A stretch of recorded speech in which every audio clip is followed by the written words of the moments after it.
Butch here. We have an exciting little mini project for Pride.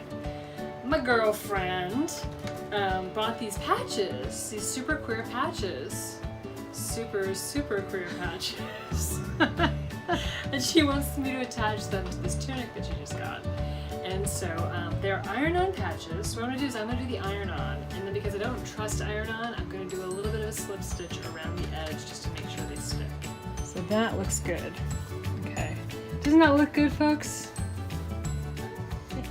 And we're gonna put this one over here in the corresponding position. It's a little tricky because they're not exactly the same size as these two patches, so we're still gonna aim for 1 1/4, but I think it's a little higher up.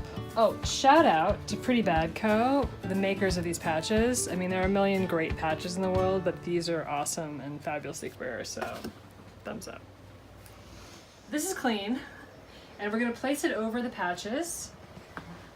And for 20 seconds, we're gonna press it with no steam. Of course, I don't have a steam iron, so that's good.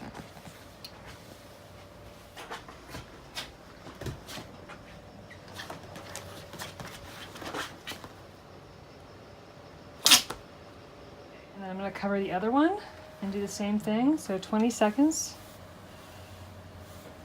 You gotta just keep checking it and seeing if it's starting to take, continuing to rub a little over. Just make sure you keep moving so it doesn't get a chance to burn. Okay, it's getting there. All right, so the patches are now attached, which is great, but we're still gonna try to make sure it's super well attached. And the adhesive for the patches is on the back of the patch. So what we're gonna do is we're gonna flip it inside out, and we're gonna do the same thing, press it from the back side. Probably don't need the pressing cloth on this side, but I'm gonna do it anyway, just because I wanna protect the fabric. So we've now pressed it on both sides.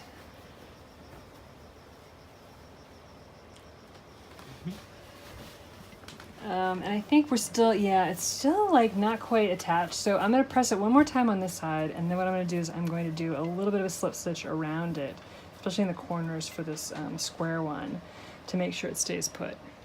All right, this is functional sewing, so we're gonna do double thickness.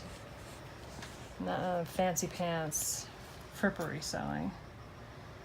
And of course, next to me is my trusty assistant, Lucy, who likes to be in on the action, always, whether it's a scissoring patch or...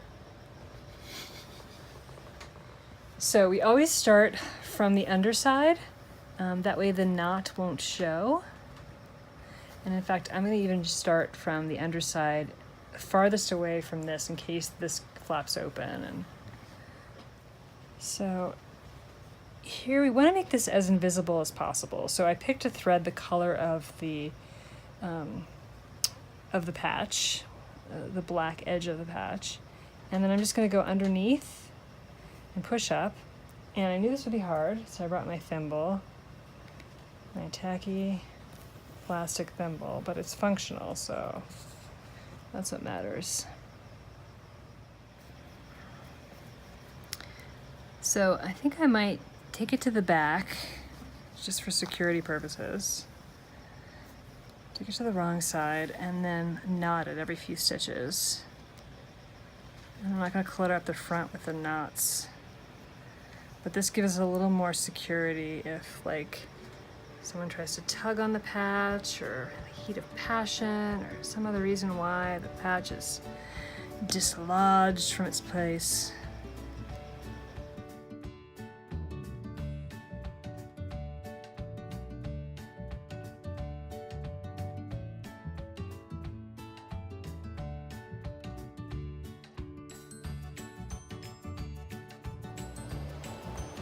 So we're all done. We have ironed on and then sewed on these patches, so they are not going anywhere. Landing on the gay moon, scissoring, we're ready for Dyke Day.